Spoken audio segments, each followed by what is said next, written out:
The vast command center hummed with activity as Admiral Emma Stone walked through the sliding doors.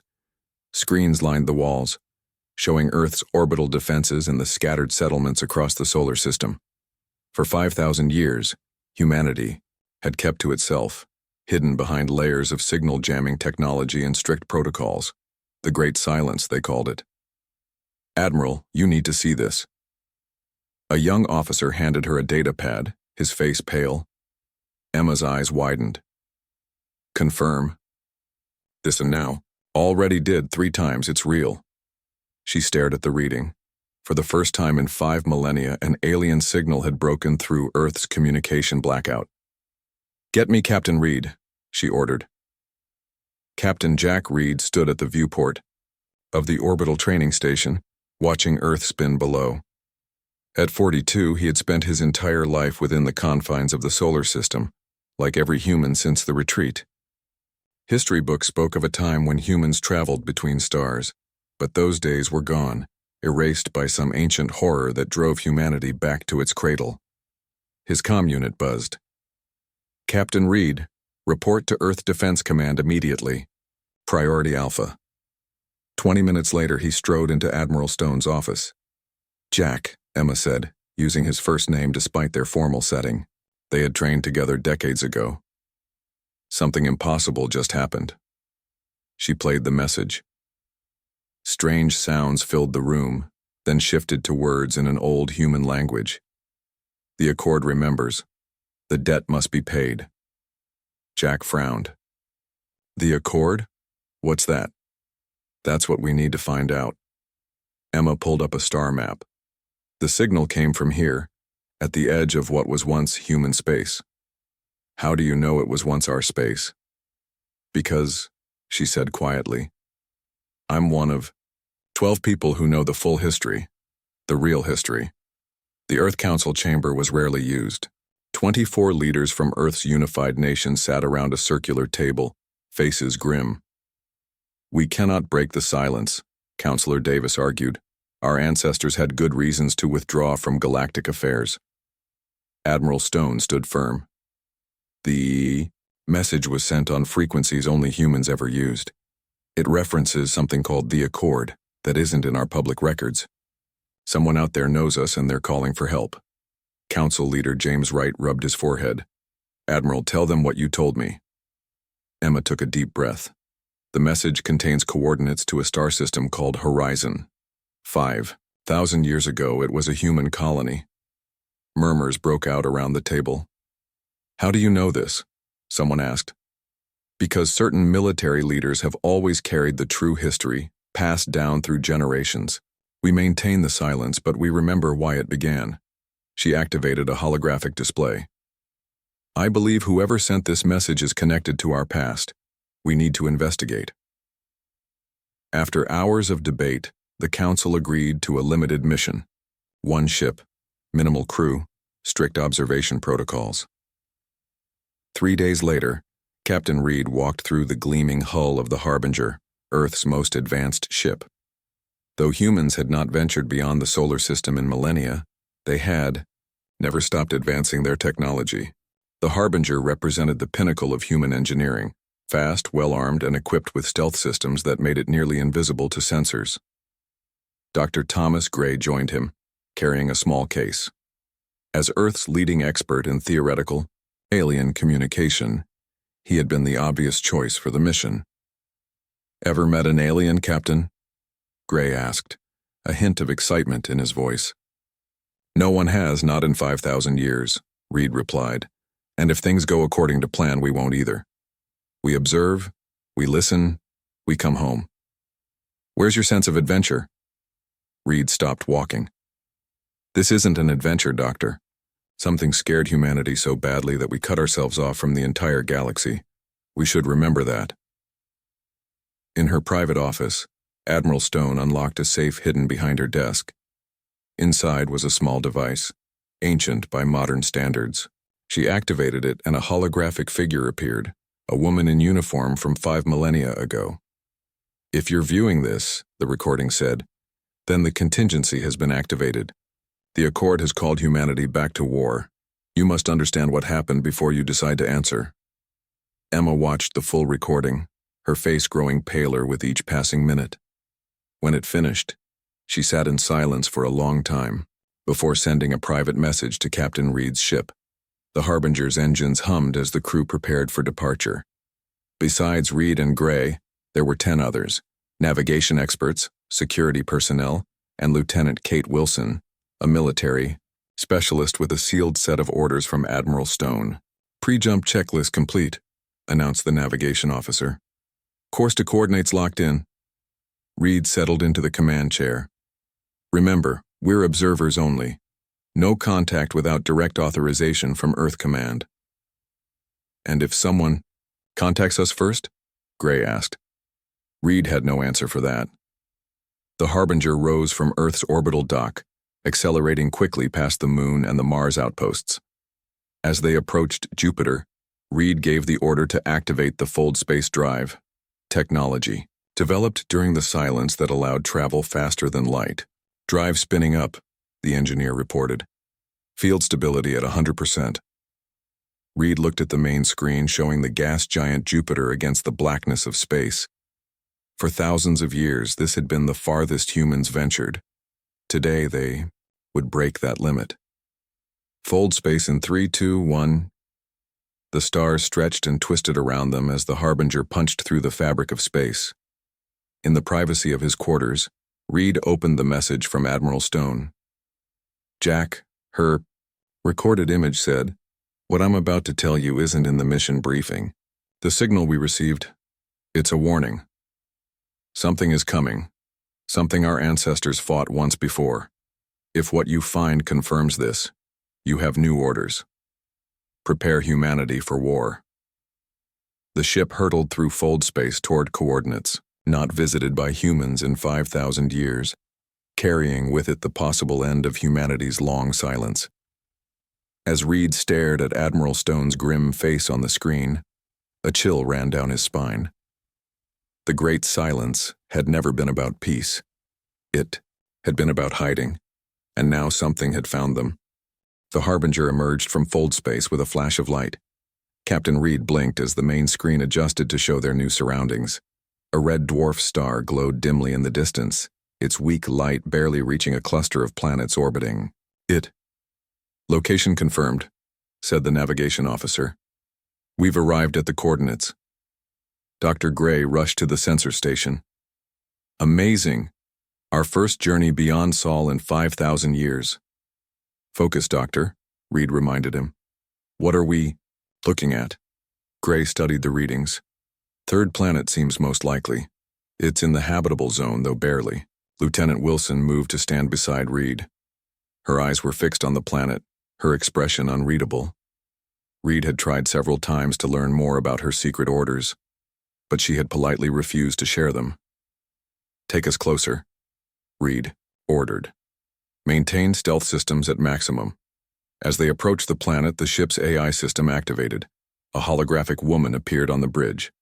"Captain, I am detecting unusual energy signatures from the third planet," said Athena, the ship's AI. "They match no known pattern in our database." Reed leaned forward. "Is it the source of the signal?" "Negative. The signal originated from something in orbit around the planet. The sensors soon found it, a small station floating in a stable orbit, showing no lights or obvious signs of activity." "It appears to be dormant," said Athena, "but it is definitely of human design." A heavy silence fell over the bridge. "That's impossible," one of the officers whispered. "No human has been out here for 5 millennia. Dr. Marcus Bell, the xenohistorian who had been quietly analyzing data since their arrival, finally spoke up.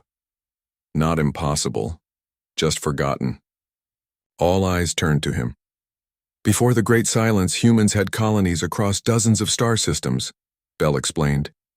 "Most were evacuated during the retreat, but historical records suggest some were lost or abandoned." Reed made his decision. "Prepare a shuttle. Dr. Bell, Dr. Gray, Lieutenant Wilson, you're with me." The shuttle approached the station cautiously. Up close, the structure was clearly ancient, its hull marked with scars from space debris and radiation. but something had kept it functioning all these years. Look at the design, Bell pointed out. Those curves, the material. This is from the pre-silence era, probably about 5,100 years old. They docked with the station, the magnetic clamps engaging with surprising ease. Reed led the team through the airlock, their suits protecting them from potential danger. Inside, emergency lights flickered on as they entered. The air was stale but breathable according to their sensors. Life support systems still functioning after all this time? Gray wondered aloud. Impossible. Someone's been maintaining it, Wilson said, her hand resting on her weapon. They moved deeper into the station, finding corridors and rooms that looked untouched for thousands of years. Yet essential systems still ran, preserved by some unknown force. In the central chamber, they found their answer. A soft blue light activated as they entered, forming into a humanoid shape, a hologram of an older man in an ancient uniform. "Welcome, representatives of Earth," the hologram said. "I am Guardian, caretaker of Outpost Horizon." Reed stepped forward. "How did you know we're from Earth?" "Your ship's design carries elements consistent with Earth technology, despite the evolutionary changes. And you arrived in response to the signal I sent." "You sent the message?" Gray asked, excitement in his voice. "About the Accord?" The hologram nodded. "I was programmed to monitor this sector and activate only if certain conditions were met. Those conditions have now been fulfilled." "What conditions?" Wilson demanded. "The return of the swarm." The name hung in the air, unfamiliar yet somehow chilling. "What is the swarm?" Reed asked. Guardian's form shifted, displaying a three-dimensional image of strange insect-like creatures with biomechanical features. "The swarm is a hive mind species that nearly destroyed all intelligent life in this sector of the galaxy 5,000 years ago." Bell stepped closer. "And humanity fought them." "Humanity didn't just fight them," Guardian corrected. "Humanity led the alliance against them. The Accord was formed under human leadership, uniting 17 species in the greatest military coalition this galaxy had ever seen." Reed shook his head. "That can't be right. Our history says we retreated from a devastating war, that we barely survived." "Your history was rewritten," Guardian said simply. "Humanity didn't retreat because it lost. Humanity retreated because it won, and the victory came at a terrible price." Guardian activated a viewing screen. Ancient footage played, showing massive space battles. Human ships, thousands of them, fighting alongside alien vessels against the swarming enemy. The tactics were brilliant, ruthless, and ultimately devastating. Humanity developed weapons specifically designed to target swarm weaknesses, Guardian explained as they watched. Biological, technological, and psychological warfare unlike anything seen before. The footage showed entire planets being systematically destroyed, swarm hive ships burning in space. "The final offensive broke the swarm completely," Guardian continued, "but the methods used horrified even human leaders. When the war ended, Earth's government made a decision. Humanity would withdraw from galactic affairs. But why maintain the silence for 5,000 years? Gray asked. "2 reasons, Guardian replied. First, shame over what was done. Second, a strategic decision. The treaty that formed the Accord contained a contingency plan. If the swarm ever returned, humanity would be called back to lead the fight once more." Lieutenant Wilson finally spoke, her voice steady. "And now they're back." "Yes," Guardian confirmed. "My sensors detected swarm activity 3 months ago at the edge of what was once Accord space. I immediately sent the signal as programmed." Reed turned to Wilson. "You knew about this?" She nodded. "Not specifics, but Admiral Stone suspected what we might find. My orders are clear. If the threat is real, I'm to begin preparations for reactivating Earth's war machine." "What war machine?" Bell asked. "Earth has been peaceful for millennia." Guardian's hologram smiled sadly. "Dr. Bell, did you ever wonder why, despite 5,000 years of peace, Earth maintained such formidable defenses. Why your ships, though never used in war, are so well armed?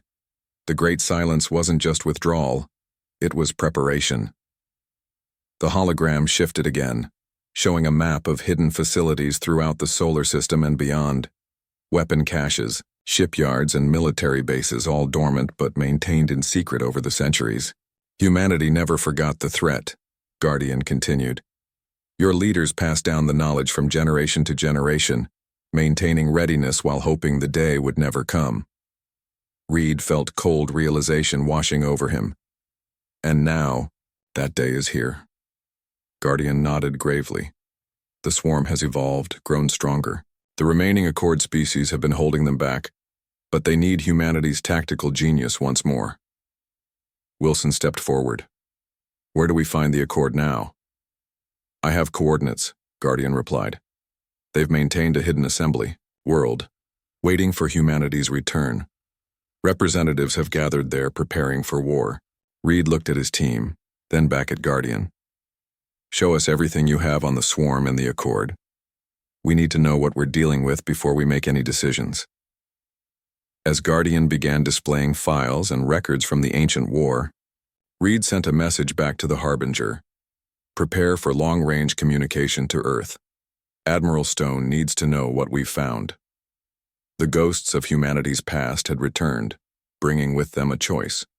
Maintain the peace they had known for 5 millennia, or embrace the warriors they once were and honor a debt from another age. For 5,000 years, humanity was silent until someone calls us to war.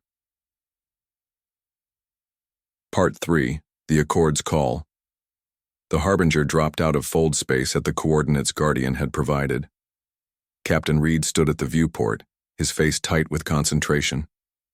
After sending their report to Earth, Admiral Stone had ordered them to continue the mission, to find the Accord assembly world and gather more information. Scan for artificial structures, Reed ordered. Captain, called the sensor officer. I'm picking up multiple ships in the area. Different designs, nothing like ours. Reed nodded.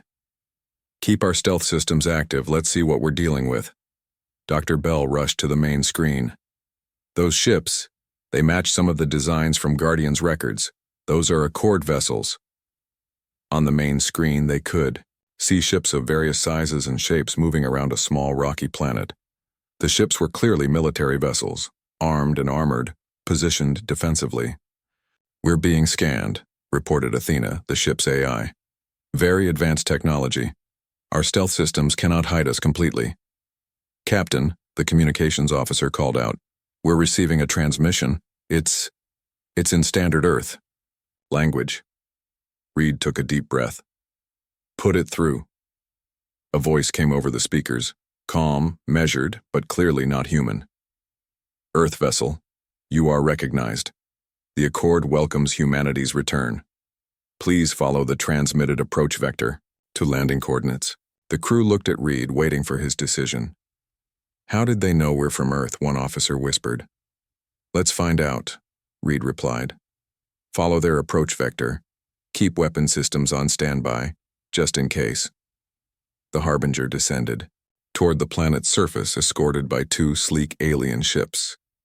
As they broke through the cloud layer, they saw a sprawling complex built into a mountain range, partially hidden, designed to be difficult to detect from space. It's a fortress, Lieutenant Wilson observed. They landed on a designated pad near the main structure. Reed selected his team, Dr. Bell, Dr. Gray, Lieutenant Wilson, and 2 security officers. Remember, Reed told them as they prepared to disembark, we are here to gather information. Be respectful but cautious. The landing ramp lowered, and for the first time in 5,000 years, humans stepped onto the soil of an alien world to meet other species face to face. 3 figures waited for them at the base of the ramp. The central figure stood slightly taller than a human, with blue-tinted skin and 4 arms. To its left was a being that seemed almost plant-like, with bark-like skin and leafy growths. To its right was a smaller creature with large eyes and delicate features. The blue-skinned being stepped forward. I am Ambassador Kell of the Medusan Confederation. On behalf of the Accord, I welcome humanity's representatives. Reed introduced himself and his team. We received your message. We've come to learn more about the situation. Please, follow me, Kel said, gesturing with one of his 4 arms. They walked through corridors carved into the mountain, passing members of various alien species. Some stopped to stare at the humans, with expressions that Reed interpreted as a mix of awe and relief.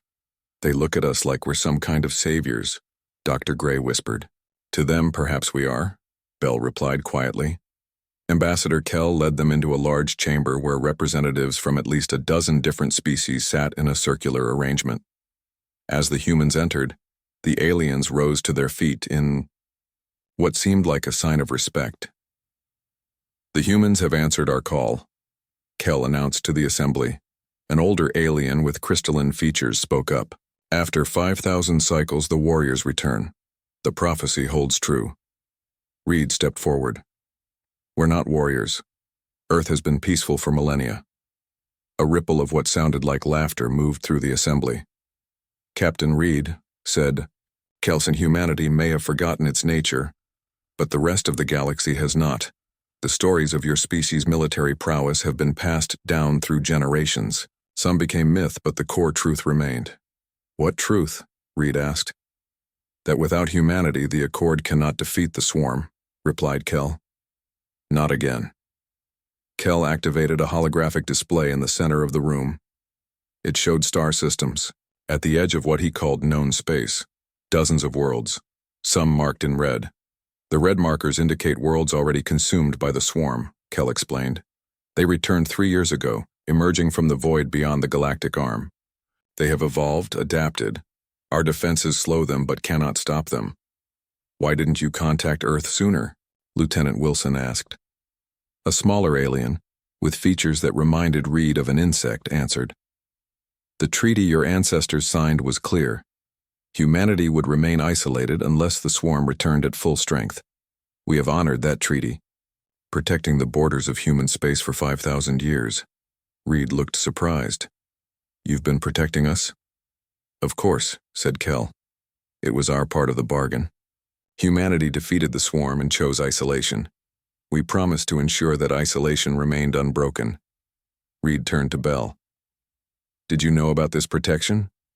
Bell shook his head. Our histories mention nothing about alien guardians. There is much your people chose to forget, said Kell. But now memory must return. A door at the far end of the chamber opened. A human figure walked in. An older man in a uniform design that Reed didn't recognize. Who are you? Reed demanded. General Mark Taylor, the man replied. Earth Military Command, Outer Defense Division. That's impossible, said Dr. Gray. Earth hasn't had an Outer Defense Division for thousands of years. General Taylor smiled grimly. We've always had it, Doctor, just not where anyone could see it. Taylor explained that he had been awakened from stasis when the swarm's return was confirmed. He was one of several high-ranking officers preserved, from the original war, kept as a living connection to humanity's military past. The Accord members recognized me, Taylor said. I can verify they are indeed our former allies. Reed felt overwhelmed. General, with all due respect, I need to understand what's happening. Why would Earth keep all this secret? Why maintain this fiction of peace if we've been preparing for war all along? Taylor's face grew solemn. Because, Captain, the weapons and tactics humanity developed to defeat the swarm nearly destroyed us too. The decision to retreat wasn't just about ending conflict, it was about preventing us from becoming monsters. The holographic display shifted to show images that made Reed's blood run cold. Planetary systems being systematically destroyed, biological weapons that targeted the swarm's neural networks, and psychological warfare beyond anything Reed had imagined possible. We won the war, Taylor continued, but the cost was our humanity. Our leaders feared what we might become if we continued down that path. A message alert sounded from Reed's communicator. It was from the Harbinger. A transmission from Earth had arrived, marked highest priority. Reed opened the message. Admiral Stone's face appeared, her expression grave. Captain Reed, the Council has reviewed your findings. They authorize continued investigation but are not yet ready to commit to military action. However, she paused. Our long-range sensors have detected unusual activity near Neptune. Something is probing our defenses. The message ended. Reed looked up at General Taylor and Ambassador Kell. It seems, Reed said slowly, that the decision might be made for us. If the swarm is already testing Earth's defenses, we don't have the luxury of debate. Dr. Bell, who had been examining data on a nearby console, called out suddenly, "Captain, you need to see this." On the screen was a map showing hidden human outposts scattered throughout former human territory. Military bases, weapon caches, and automated defense systems, all dormant but intact. Your ancestors prepared for this possibility, Kell said. They hoped it would never come, but they prepared nonetheless. Reed stared at the map, the scale of the hidden human military presence becoming clear. For 5,000 years, behind the facade of peaceful isolation, humanity had maintained the capacity for war on a scale he could barely comprehend. The question now was whether they would use it. The Harbinger returned to Earth space 3 days later, accompanied by 2 Accord ships carrying Ambassador Kell and General Taylor. As they approached the outer defense perimeter, dozens of Earth vessels moved to intercept them. "Hold position," ordered a stern voice over the communication system. "Unidentified vessels, you are entering restricted space." Captain Reed opened a channel. "Earth Defense Command, this is Captain Jack Reed of the Harbinger. We're returning with diplomatic guests by direct authorization of Admiral Stone." There was a long pause before the reply came. "Harbinger, transmit authentication codes and prepare for escort." 6 sleek military ships surrounded them, their weapons systems clearly active. Reed noticed how the Earth vessels positioned themselves, a formation designed to destroy the alien ships instantly if needed. "Your people haven't forgotten how to fight," General Taylor observed with approval. Ambassador Kell seemed unfazed by the show of force. "We expected nothing less."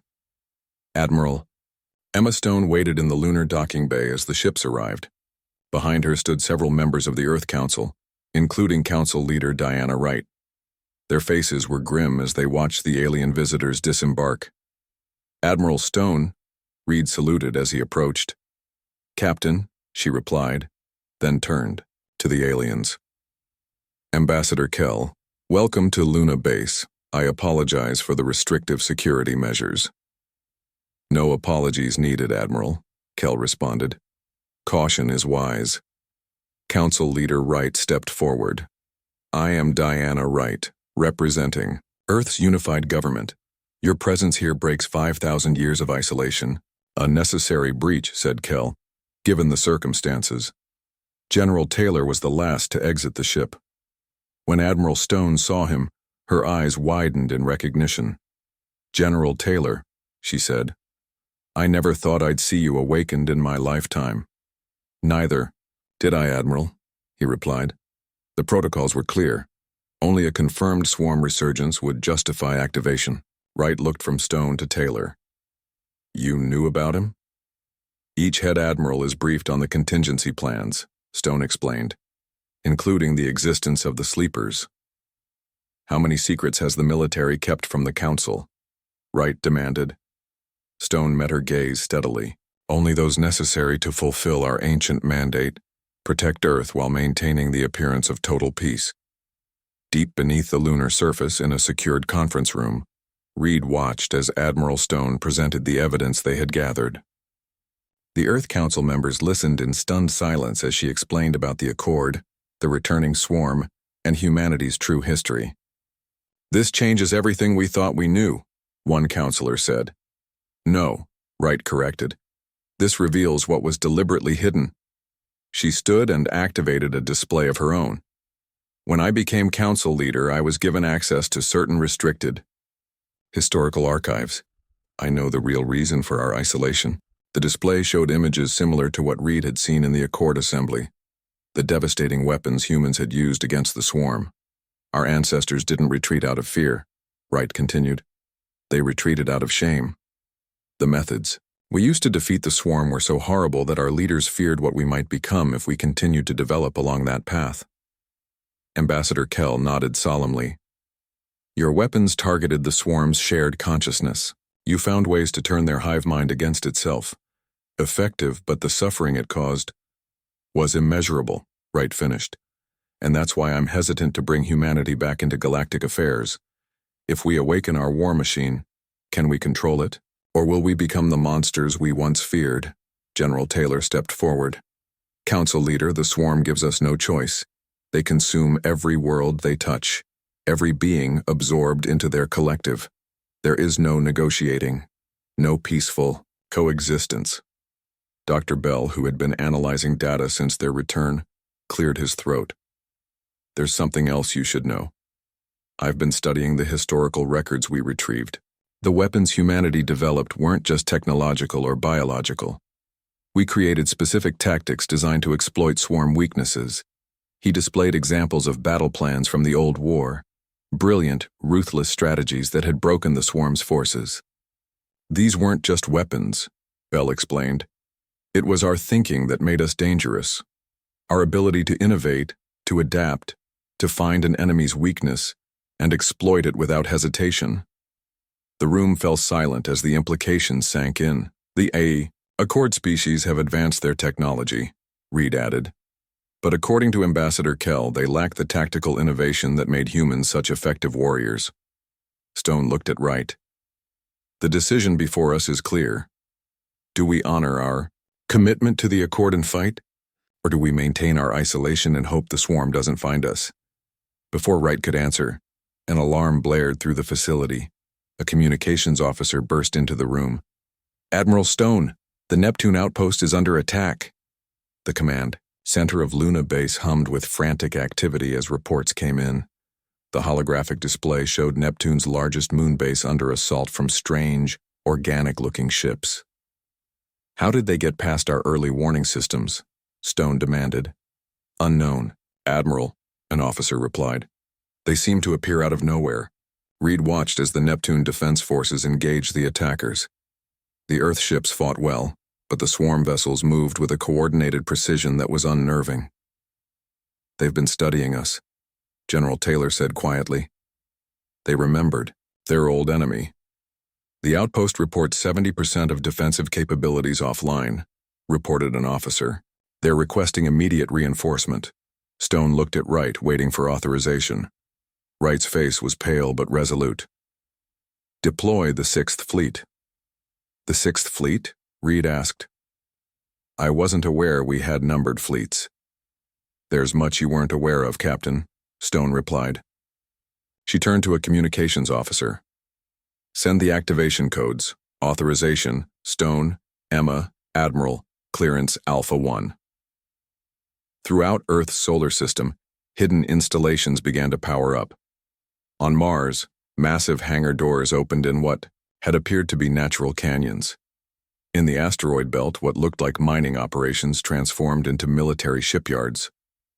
Near Jupiter, orbital platforms that had been disguised as research stations revealed weapon systems more advanced than anything Reed had seen.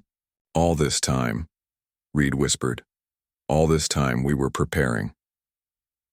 Hope for peace, prepare for war, Taylor said. The oldest military doctrine. Stone turned to Wright. Council leader, with the swarm directly attacking our forces, I recommend implementing Protocol Lazarus. Wright closed her eyes briefly, then nodded. Proceed. Stone entered a series of commands into a secure terminal. Deep beneath the lunar surface, a massive military complex began to awaken. Lights activated in vast chambers filled with ships, weapons, and supplies. In specialized medical units, thousands of stasis pods powered up, beginning the revival process for soldiers and specialists prepared for this very day. What is Protocol Lazarus? Reed asked. The awakening of our full military capability, Taylor explained. Ships, weapons, and specially trained personnel kept in stasis, waiting for the day they might be needed. How many? Reed asked. Enough to make a difference, Stone replied.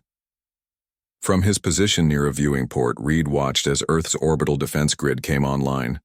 Thousands of satellites and platforms that had appeared passive for centuries, now revealing their true purpose. The peaceful facade that humanity had maintained for 5,000 years was falling away, revealing the sleeping giant beneath.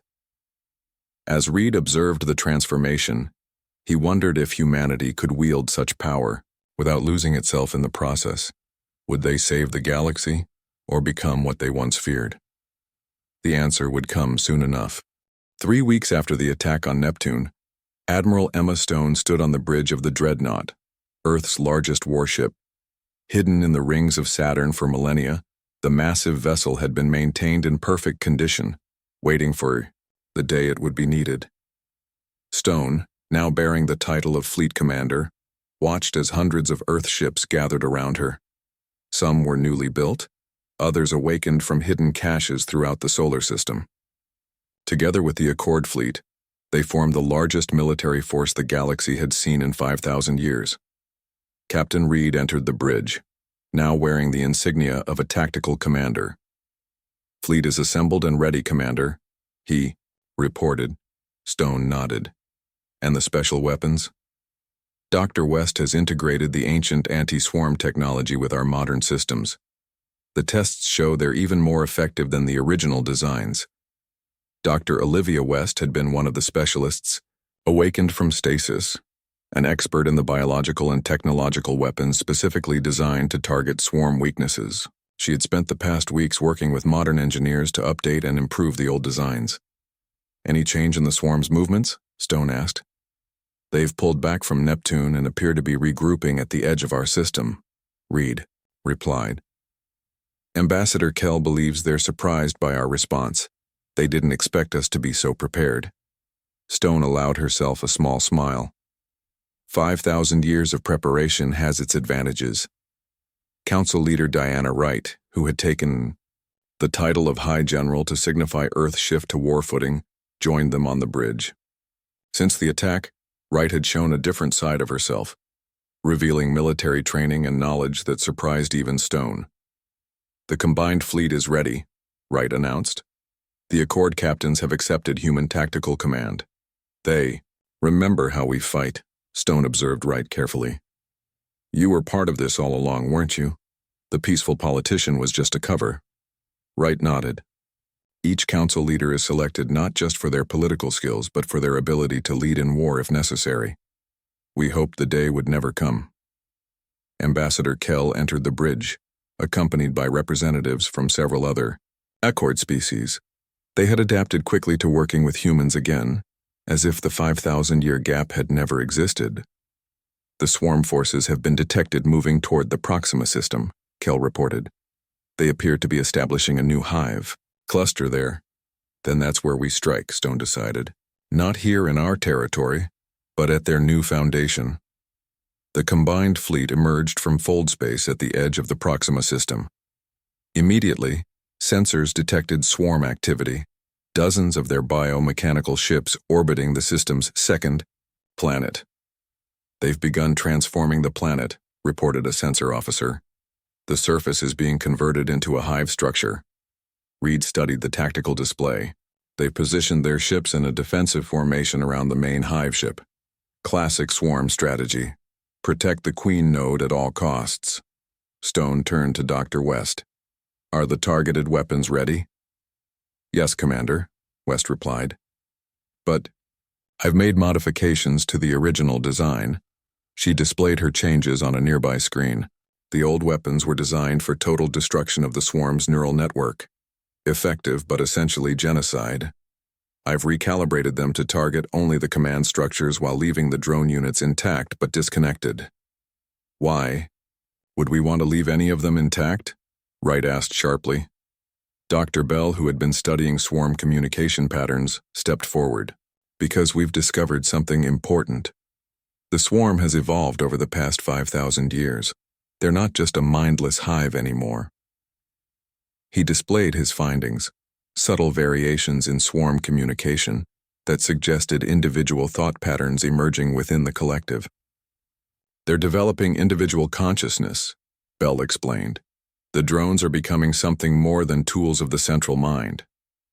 Reed looked troubled. "If they're evolving into individuals, then using the old weapons would be mass murder," West finished. Not tactical elimination of a threat. Stone considered this information. Can your modified weapons disable their offensive capabilities without destroying them completely? Yes, West confirmed. It would disrupt the Queen's control while leaving the individual units intact. Stone made her decision. We'll use the modified approach. This isn't about revenge, it's about ending the threat. The battle plan was transmitted throughout the fleet. The human ships would lead the main assault, targeting the swarm's command ships with the specialized weapons.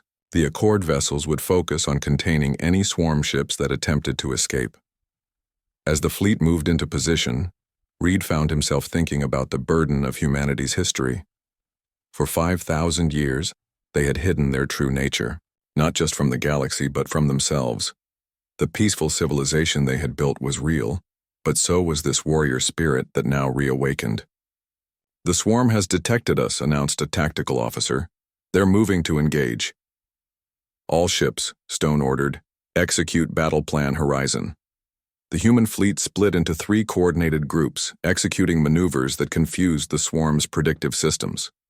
The Accord ships followed in perfect formation, trusting the human tactics that had proven effective millennia ago. Reed watched as the first wave of specialized weapons struck the swarm's command ships. Rather than destroying them outright, the weapons created cascading disruptions in their neural networks. Swarm vessels began to drift, their coordinated movements failing. "It's working," West reported. "The Queen node is losing control of the collective." On the main display, they could see the massive hive ship at the center of the swarm formation.